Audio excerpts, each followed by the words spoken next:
Chapter 21. The Hunt Begins.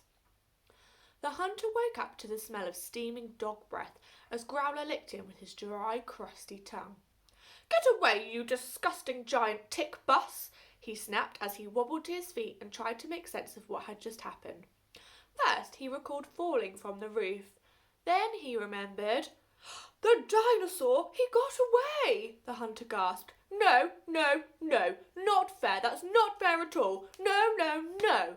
He whined and kicked in the snow like a stroppy toddler. "I want that dinosaur. I want its head. I want it hanging on my wall, and I want it now," he screamed. The hunter snatched up his rifle from the snowy bush and marched across the street to William's wonky little house. He had had enough.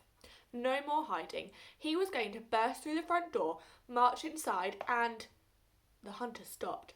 He was standing at William's gate, staring at a hole in the front door.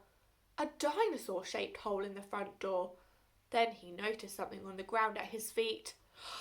"Dinosaur tracks!" he gasped. There were large, clear dinosaur footprints in the snow, heading off down the street. Running through them were the thin tyre tracks of William's wheelchair. "Ha! I've got him now," the hunter scoffed as he bent down and picked up a lump of snow that had been squashed by the Christmasaurus. The hunter poked out his horrible tongue and tasted it. Yes, he said to himself, trying to decipher the distinct taste of the dinosaur's tracks.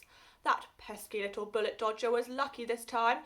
I never miss a shot. Next time he won't be so lucky. Growler!" he cried, and his dog stood to attention at his side. "Find that dinosaur!"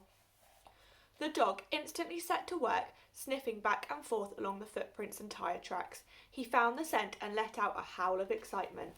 The hunt had begun. Chapter 22. Cracking the Code.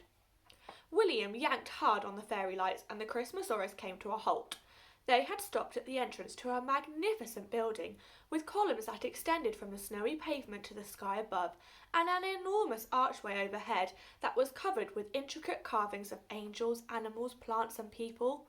The museum. The Christmasaurus thought it looked so wonderful that it would feel right at home in the North Pole. "Pretty cool, right?" William said. "One problem though, we're not exactly visiting during opening hours." William pointed to the enormously grand doors that were very obviously locked shut behind a large sign that said "Closed until New Year." The Christmasaurus sighed and dipped his head in disappointment. "Not to worry though," William said with a mischievous grin. "I know a secret way inside." He pointed towards a small shadowy archway that overhung a black metallic-looking door, barely visible from the road.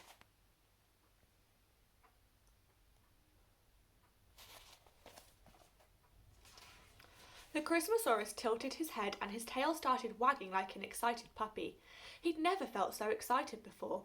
He'd thought he'd never get to see the other dinosaurs. He ran over towards the secret door in the shadows, dragging William's chair behind him. But suddenly he was stopped short. Stairs! The small secret door sat at the top of a large icy flight of stairs. He may not have been the smartest dinosaur, but he knew that there was no way William's chair could make it up a flight of stairs. "In the daytime I use the wheelchair ramp," William said, "but that only goes to the main entrance, not to this door." William hadn't thought about this. Maybe they wouldn't be going to the museum tonight after all. But the Christmasaurus wasn't going to let a few measly steps get in the way of him meeting other dinosaurs. He turned to William, lay down on the ground next to his wheelchair and let out a little grunt. William knew exactly what the dinosaur was saying. "Get on!" William didn't need any encouragement. He scrambled excitedly out of his chair, using all his strength to heave his legs over the dinosaur's back, and with a little nudge here and there from the Christmasaurus, he was finally sitting on top of his smooth, scaly back.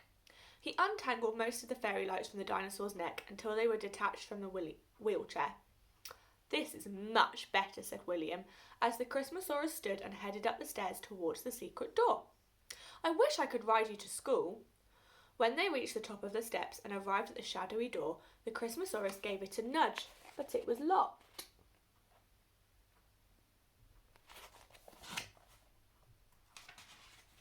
We need to type in the security code, said William, pointing to a small security box next to the door covered in numbers and flashing lights. The Christmasaurus had never seen such a weird contraption before. They had no security boxes or codes in the North Pole. It was protected by magic. Luckily, I just happen to know how to work out the code, William said proudly. It's quite simple, really. I've seen it in a movie. It's so cold out tonight that the little number box is almost completely frozen. See?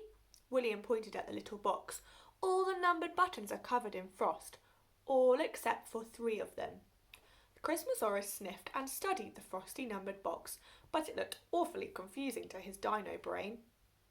You see, these 3 numbers don't have ice on them because these 3 have been pressed lots and lots today, so the ice has melted from them, William explained, which means the security code must use these 3 numbers. The Christmasaurus looked closely and he could see that William was right. All the buttons were frosted over except for 3. All we need to do is work out the correct order of these numbers, William exclaimed. Let's see. The unfrozen numbers are 1, 2 and 4. I guess we should start at the beginning. He reached out his hand, which was now shaking with cold as he was only wearing his dinosaur PJs and a thin dressing gown, and he pressed the number 1. Bleep! A little red light flashed. Oh, a red light means no, William told the Christmasaurus. Okay, so we know it doesn't start with number 1. He reached out his freezing finger and pressed the number 2. Bleep, bleep. This time a little green light flashed. Yes, that means it was the right number. So the code starts with the number 2. William's insides were all fluttery with excitement. He reached out again and pressed the next number. Okay, number 4. Bleep! But another red light flashed. Incorrect.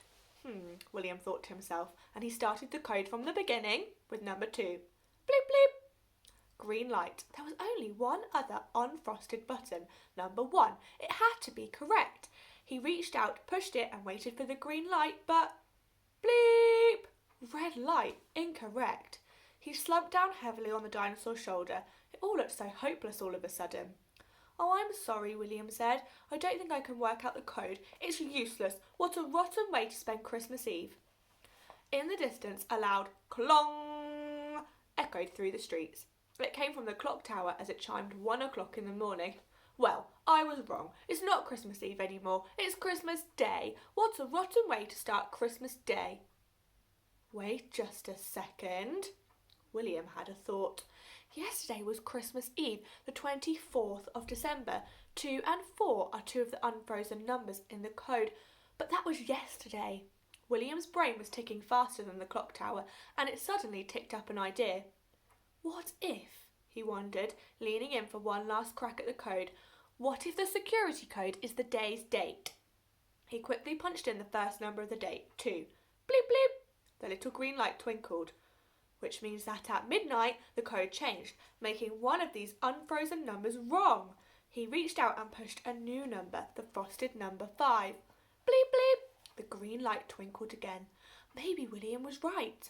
With a shaky finger, he punched in the next number, 1. Bleep, bleep! The twinkly green light lit up. William's face was so excited as he pushed the final number 2. Bleep, bleep, bleep! Click! The lock flicked open. It worked, cried William. 2, 5, 1, 2. The 25th of the 12th, today's date. Merry Christmas. He punched the air in victory as the Christmasaurus nudged the door open with his nose and they stepped inside the museum. Tomorrow we'll read chapter 23, which is called Ancient Ghosts.